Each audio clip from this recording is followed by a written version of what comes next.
Вампиры. Утонченные на первый взгляд натуры, аристократы и в то же время коварные и смертоносные убийцы. Довольно большой шарм у этих любителей попить менструальные выделения из человеческой матки, в том числе мужской. Каждый из нас мечтал стать вампиром.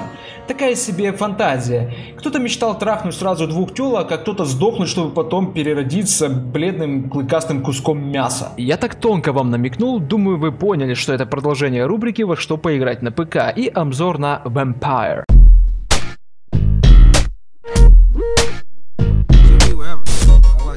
Игру разработала французская компания Dontnod Entertainment, на счету которой всего 7 игр, включая эту, причем Vampire был по счету 3-й игрой, так что компанию можно считать довольно молодой. Издание планировалось на 2017 год, но из-за неких трудностей релиз перенесли на год вперед, и игроки получили сей продукт в 2018 году. Для данного сеттинга в Вампире хорошо поработали над атмосферой. Мрачные улицы Лондона в сочетании с душераздирающей музыкой держат напряжение и создают угнетающее настроение на протяжении всей игры. То, что надо для данной тематики. Жанр вампира...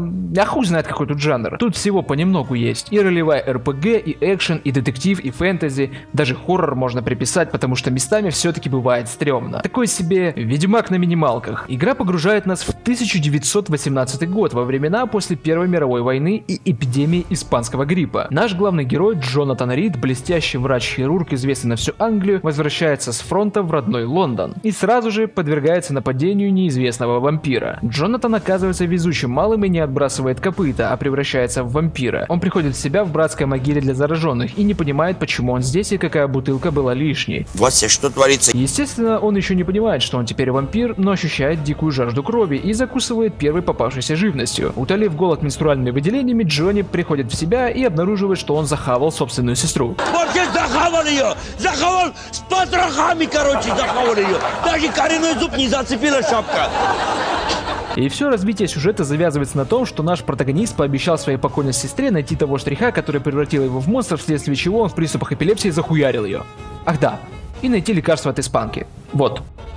Что касается геймплейной составляющей, то тут не все однозначно. Есть позитивные моменты, есть негативные. Мы имеем в распоряжении полуоткрытый мир, который поделен на 4 района. Порт, пристанище преступников, Пембургская больница, в которую вскоре после обращения Рид устроится работать, Уайтчепел, бомжатник, и Вест-Энд, где тусуются сливки общества. В каждом районе есть определенное количество горожан. У каждого из них есть своя история, и с каждым из них можно поговорить, узнать информацию о районе, городе, о нем самом, о другом человеке и взять побочное задание, которое тут называется расследование. Все второстепенные квесты по большей части сводятся к принципу «принеси, подай, иди нахуй не мешай». Все самое интересное у нас в сюжете. Ветвей диалогов много, а самих диалогов невероятно много. Я в реальной жизни столько не разговариваю, сколько разговаривал в Вампире. Если проходить игру по чуть-чуть, смакуя ее, то еще терпимо. Но если вы захотите пройти ее залпом, слишком частая болтовня начнет надоедать. Горожане могут подхватить болезнь. Головная боль, простуда, мигрень, понос. Поскольку главный герой врач, он должен лечить людей. Специально для этого у нас есть возможность изготавливать лекарства для больных в своих убежищах и различные шприцы для себя на хил, выносливость и кровь. Про них расскажу позже. Также здесь можно улучшать свое оружие и разбирать найденный хлам на материалы для улучшения или ингредиенты для лекарств и шприцов. Лечить горожан не обязательно, но желательно, особенно если вы хотите их объять, то есть захавать. Если вы соберете все подсказки о человеке, разговаривая с ним, его знакомыми или следя за ним, вы получите больше опыта, когда решите его объять. И то же касается здоровья. Если при этом человек еще и будет здоров, опыта вы получите еще больше. Если человек будет болен, сами понимаете, тухлое мясо так себе закуска. В этой особенности главный шарм вампира. Джонатан врач, давший клятву Гиппократа. Он обязан помогать всем без исключения. Но в то же время он вампир, ночной хищник, который жаждет крови. Вам придется принимать сложные решения на протяжении всей игры. Оставаться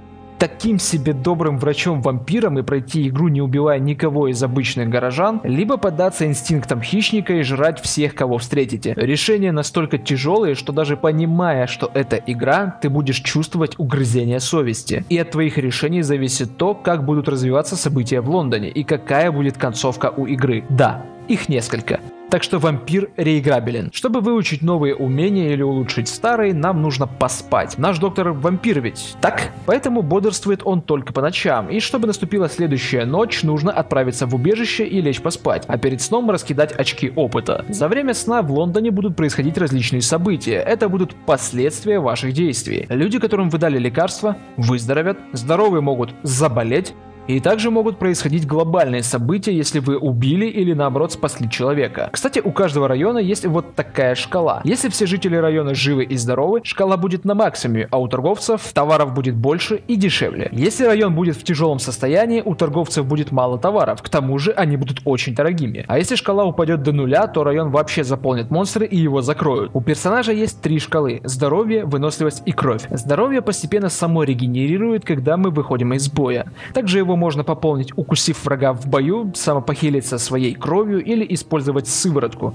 Тот самый шприц, который я уже упоминал. Выносливость расходуется, когда вы машете оружие. Восполняется сама или также используем шприц. Кровь нужна для использования навыков вампира. С ней сложнее. Она сама не восполняется. Либо кусаем врага, либо укол в уретру, либо жрем крыс. Я не шучу. Тут реально в некоторых местах есть крысы, и можно выпить их кровь, чтобы заполнить шкалу для навыков. Система боя сделана слегка суховато, на мой взгляд, но в целом неплохо. Несмотря на то, что главный герой вампир, в бою по большей части он все же полагается на обычное оружие. Мы можем использовать либо сразу 2 оружия, одно для основного урона, а второе вспомогательное, чтобы застанить, пополнить кровь, или использовать огнестрельное оружие, чтобы дамажить на расстоянии. Либо использовать двуручное оружие с огромным уроном, но очень прожорливым на выносливость. Конечно же, помимо оружия, у нас в арсенале есть еще 4 навыка вампира и 1 сверхъестественный навык — ульта, которая бьет очень больно. Всего навыков гораздо больше. Это на панель мы можем выставить лишь 5 и выстроить билд под собственный стиль игры. Из явных недостатков Vampire можно отметить огромное количество диалогов, которые сильно утомляют в затяжной игре. Слишком много беготни по городу. Убежища разбросаны по всему Лондону, а быстрого перемещения по ним нет. И какой-то способности вампирской превратиться в летучую мышь или другое летающее говно тоже нет. Только небольшие телепортации, к примеру, через реку или на балкон 2-го этажа. И то только в специально отведенных для этого местах. Город, конечно, разработчики отобразили очень качественно, тем более, что для этого они сами посетили Лондон и изучили немало документальных и научных работ, чтобы максимально правдиво отобразить город тех годов. Но, камон, рассматривать город в подробностях будет круто и интересно, пока это все новое. Реально хочется посмотреть каждый переулок, все так интересно, но когда ты бегаешь по одним и тем же переулкам часов 10, это начинает надоедать. К явным минусам стоит еще отнести прицеливание во время боя. Стоило сделать примагничивание к цели слегка крепче, ибо если дернуть мышку хоть на миллиметр в сторону, прицел улетает на другого противника. Это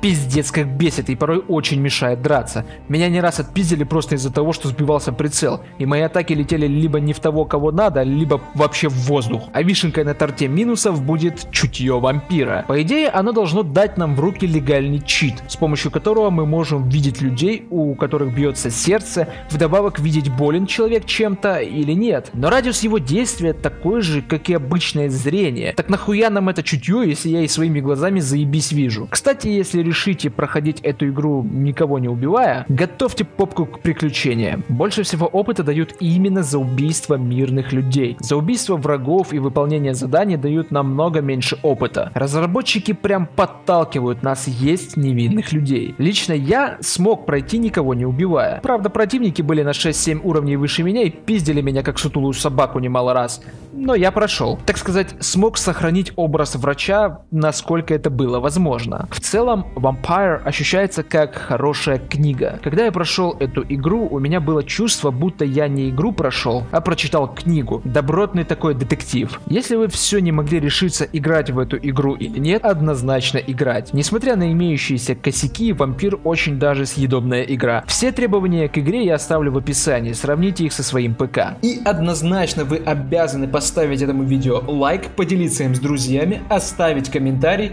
и подписаться на канал, если какого-то хуя ты еще не подписан. Если что, я применяю вампирский гипноз, так что это была не просьба, а приказ.